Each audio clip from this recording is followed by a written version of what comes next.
Government of Sindh, Pakistan या governor house का नहीं है। तो अगर एक गवर्नर बगैर बजट के इतने सारे इनिशिएटिव्स कर सकता है तो 2275 अरब से क्या नहीं हो सकता बताएं। ये शऊर था जो मैंने आपको देना है कि आपका हक आप तक नहीं पहुंच रहा। दुनिया में किसी के पास कोई प्रोजेक्ट हो, कोई आइडिया हो, तो बैंक घर से बुलाकर उसको लाखों रुपए बगैर सूद के देते हैं कि आप अपने पैरों पे खड़े हो जाए। क्या आप इस पाकिस्तान में किसी बैंक से जाके 5,000 रुपए ले सकते हैं? आपको अंदर ही नहीं जाने देगा सिक्योरिटी गार्ड, जबकि आपका हक बनता है। इतनी सारी चीजें हैं जो आपका हक है, लेकिन मुझे पता है कि वो हक आपको नहीं मिल रहा। उस हक को दिलाने की कोशिश का अलम उठाया है, बेड़ा उठाया है। अगर आप लोग मेरा साथ दे सकते हैं तो हाथ उठा के बताएं कि हम साथ देने को तैयार हैं। ये 2275 आप पर खर्च होगा इंशाअल्लाह ताला, लेकिन एक दूसरे का मसीहा बनकर। अब धोखा नहीं खाना है जो कि आपको मिल रहा है। धोखों के नाम पर वोट नहीं देने। अब उन्हें आगे लाएं जो काम करना चाहते हैं, काम कर सकते हैं, काम करके दिखा सकते हैं। इस गवर्नर हाउस में 18 घंटे मैं काम करता हूं, सिर्फ 4 घंटे सोता हूं। मेरे बच्चे, मेरी फैमिली मेरे साथ मिलकर काम करते हैं। मेरा कोई बच्चा मुल्क से बाहर नहीं है, इसी शहर में पढ़ते हैं, इसी शहर में रहते हैं। और शायद मेरा बेटा भी यहां इनके साथ मिलके ये सारी जो मेरी सोशल मीडिया की टीमें उनके साथ काम करता है। सिर्फ 13 साल का है। मैंने अपने बच्चों को बाहर नहीं भेजा, जबकि मैं अफोर्ड कर सकता हूं। मैंने कहा नहीं, यहीं पढ़ेंगे। और ये जो हर चीज का दोहरा म्यार है ना, कि कराची में एक ग्रामर स्कूल है, एक ही है बस, सिर्फ एलीट क्लास और अमीरों के बच्चे पढ़ते हैं उसमें। कराची में एक ही आगा खान हॉस्पिटल है, एक ही साउथ सिटी है, एक ही आईबीए है। तो 75 साल गुजर गए, मेरे इस शहर की आबादी 3 करोड़ है। ये मेरी बेटी भी आ गई यहां पे, देखिए अनुषा। बेटा का है तैमूर।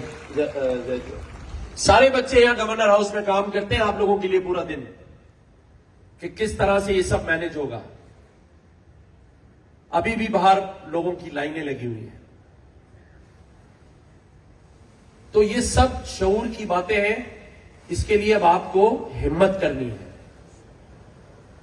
जो कुछ आपके साथ होता रहा है, उसे किसी शायर ने खूब कहा कि एक उम्र से फरेबे सफर खा रहे हैं हम। एक उम्र से फरेबे सफर खा रहे हैं हम, मालूम ही नहीं कि कहां जा रहे हैं हम। मालूम है किसी को? आपको तो सिर्फ टीवी पे यह बताया जाता है कि 1 और 2 बिलियन डॉलर आईएमएफ से भीख मांगने जा रहे हैं और वापसी पे मिल जाए। ये मेरा बेटा आ गया जैद, ये सारा ये सोशल मीडिया ही देखता है। ठीक है, बताने का मकसद ये है कि आपको पता हो कि जो यहां शख्स बैठा है, इसके बच्चे बाहर नहीं पढ़ रहे हैं।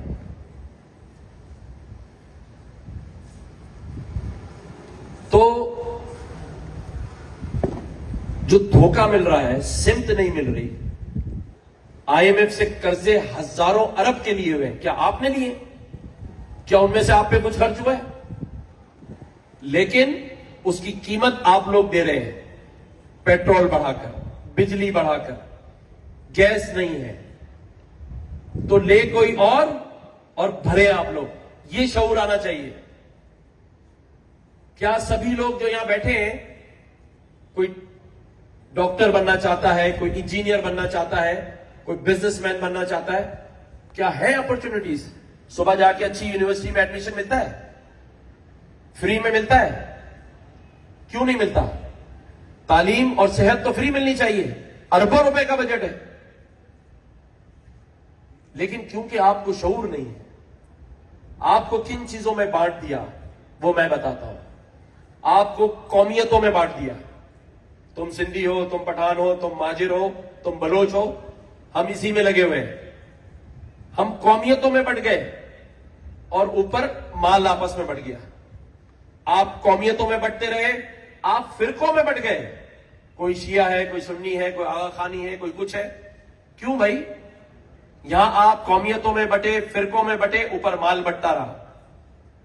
फिर आप लोगों को सियासी जमातों में बांट दिया। कोई पीपल्स पार्टी का है, कोई पीटीआई का है, कोई एमक्यूएम का है। अरे भाई, एक हो जाओ अपने इस शहर और इस वतन के, इस सूबे के कामों के लिए। वहां किसी की ना सुनो, वरना इसी तरह से धोखा मिलेगा, इसी तरह से फरेब मिलता रहेगा। लेकिन ये सब हो सकता है अगर आप करना चाहें, क्योंकि सबसे बड़ा जुर्म खामोशी है। आज का दौर सोशल मीडिया का दौर है। उसमें एक दूसरे को ठीक करने के बजाय, उनको गालियां देने के बजाय सही और मुस्बत बात करो। सोशल मीडिया की ताकत से बड़ी कोई ताकत नहीं है। उसका सही इस्तेमाल करो और फिर वो दिन दूर नहीं, अगर अज़्म कर ले।